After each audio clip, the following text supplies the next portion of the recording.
they told you a story about who you are and where you come from. Colonizers, slavers, oppressors, and you were supposed to feel ashamed, not for anything you did, but for who you are. So let's not argue with the story. Let's test it. Britain wrote everything down. Let's open the books and see for ourselves. Start with the obvious question. While all of this was supposedly being done in their name, who actually were your ancestors? Here's who they were. In the year Britain banned the slave trade, fewer than 1 man in 10 could vote, and no woman could. Your ancestors could hang for stealing a sheep. For petty theft, they could be shipped across the world, and 160,000 of them were. Their children were down the mines at 8 years old, and in the mills before dawn. And in Manchester, the average age of death in a labouring family was 17, driven down by the children who never grew up. So whatever the powerful were doing, understand this first. Your ancestors were not the ones doing it. They were also underneath it. And that is what makes what happened next extraordinary. Because when word reached those same people of what slavery actually was, of 800,000 human beings in chains under their own flag, they went to war with it. And they had no vote, no army, and no seat in parliament. They fought with what they had, a courtroom. In 1772, an enslaved man named James Somerset was carried to London in chains, and an English court ruled that English law could not hold a slave. He walked out free. A kitchen. In 1791, 300,000 families simply stopped buying slave sugar. Not a march, not a riot. A decision made at over 300,000 tables. A signature. In 1792, 519 petitions hit Parliament, carrying 390,000 names, and most of those hands had no vote. A signature was the only voice the law allowed them, so they used it, year after year, until Parliament could not hold the line.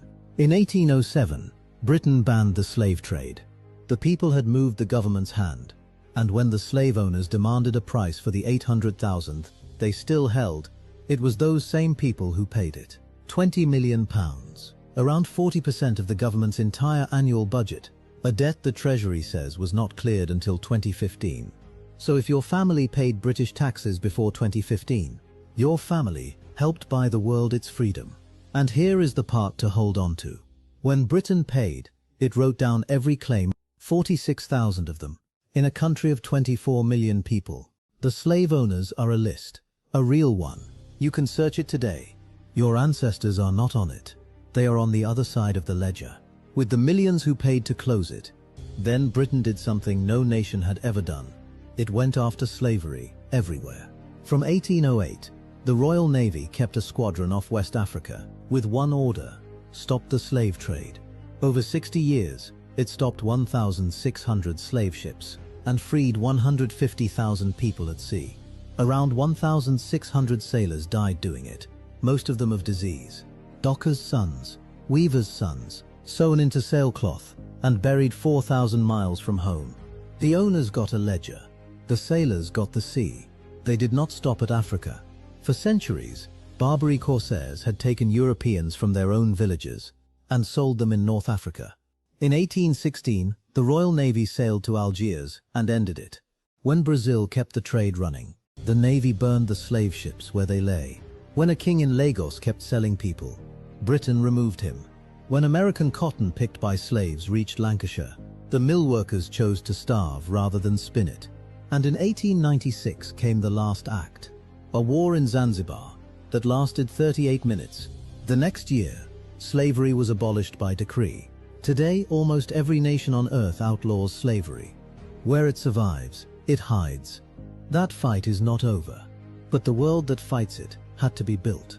And it was built largely at British expense, and largely by British hands. The hands of people who never owned anyone.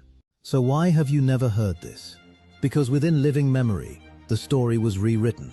The trade stayed in the textbooks, and it should be there, but the war against it was cut. You were taught the crime, and never the cure, the shame, and never the price your family paid to put it right. But the record does not care what the story says. The record says the world that outlawed slavery was forced into being by ordinary British people. School teachers, weavers, miners, and sailors in their sailcloth. 4,000 miles from home, the powerful exploited the world. They exploited their own people first, and it was those people who ended slavery. You were taught the shame, never the pride. They wrote your ancestors out of the story. We teach what they want you to forget, story by story, name by name. Find out more at proudofus.co.uk/support. Be part of us. Be proud of us.